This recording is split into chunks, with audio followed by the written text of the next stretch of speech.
A Cuban sandwich or Cubano typically consists of ham, roasted pork, Swiss cheese, pickles and mustard, and sometimes salami, all served on Cuban bread. It is often pressed and grilled, resulting in a warm, crispy sandwich with melted cheese and delicious fillings. And if you want to make it, you'll need a skinless and boneless pork shoulder that is about 2 kilos in weight. Firstly, it's going to be marinated, so into a blender you'll want 2 heads worth of peeled garlic, 2 to 4 shallots depending on size, halved and peeled, 2 whole chillies with their stems removed, the zest of 2 oranges and 3 limes, 2 tablespoons of fresh oregano leaves, 2 tablespoons of fresh mint leaves, 1 tablespoon of cumin seeds, 250 ml of olive oil, 250 ml of freshly squeezed orange and lime juice, as well as 1.5 tablespoons of Maldon sea salt. Once you've got all of that in your blender, turn it on high and blitz until smooth.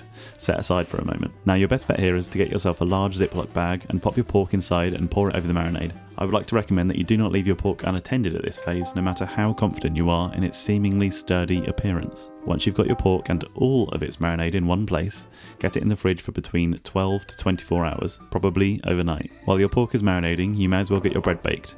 That's if you're making it, which I suggest you do if you can't get a hold of genuine pan Cubano, as it's a pretty simple bread to bake and it makes all the difference. First off, mix 310 milliliters of warm water, about 38 degrees Celsius, and 10 grams of dried instant yeast and set aside for 5 minutes or so. To a stand mixer that has a dough hook attached, you'll need to add 500 grams of bread flour, 5 grams of salt and 15 grams of sugar. Either give it a whisk or turn on the stand mixer and allow it to disperse the ingredients. Add your yeasty water to the bowl and let the dough hook do its work on medium speed for about 5 minutes. You can do this kneading step by hand, of course, if you don't have a stand mixer. At this point you want to add 30 grams of lard, which is basically what differentiates Cuban bread from French or Italian bread. Allow the dough to knead further for a few minutes until completely homogenized and smooth. Lard, by the way, is just a rendered and clarified fat from pigs, and in some cases is actually praised for its health benefits. Next, oil up a bowl for your pan Cubano dough. Shape the dough into a ball and place it into the bowl seam side down. Cover it with cling film and leave the dough to rise until doubled in size, around an hour. Punch or slap down the dough and flour your work surface. Scrape the dough out of the bowl and onto it, and divide into 2 equal pieces. I'm pedantic, so I had to weigh them out perfectly. This isn't necessary. At this point you should place a clean damp towel over your dough to let it rest for 10 minutes or so. Then, after the 10 minutes is up, shape into a rectangle that has the length of about 40 centimeters. From the edge closest to you, roll the dough up tightly into a log and taper the ends so you get that baguette type shape. Place both your logs onto a baking tray that's lined with either silicone sheets or baking parchment, making sure there is a decent gap between them as they'll rise and spread in that upcoming proof as well as when they bake. Cover again with a damp tea towel and allow to proof for half an hour or so. With your oven preheated to 200 degrees Celsius, lightly mist your logs with some water, which just helps give your bread a good oven spring when baked. Then score with a razor blade or bread knife if that's what you've got.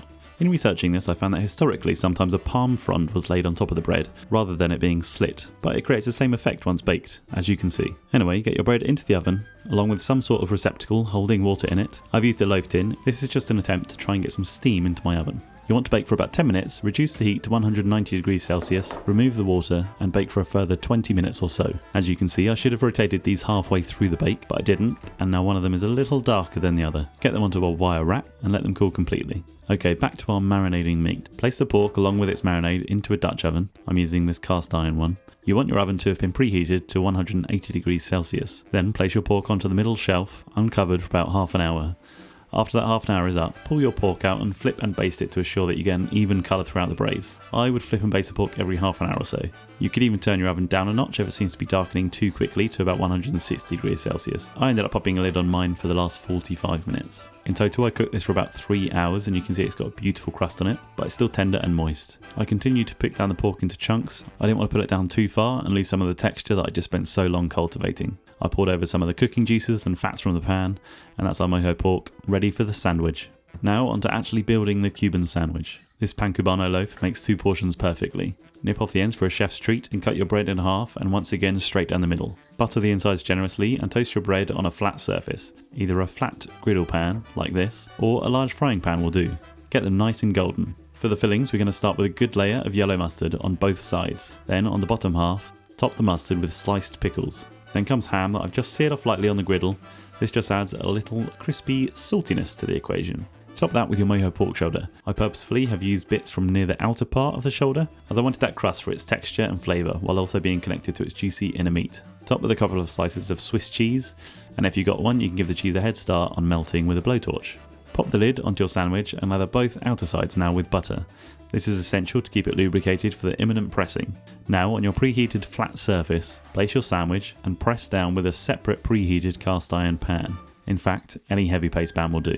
Now, this can be done in a panini press or something like that, but I haven't got one, so this works too. Flip the sandwich over and repeat on the other side.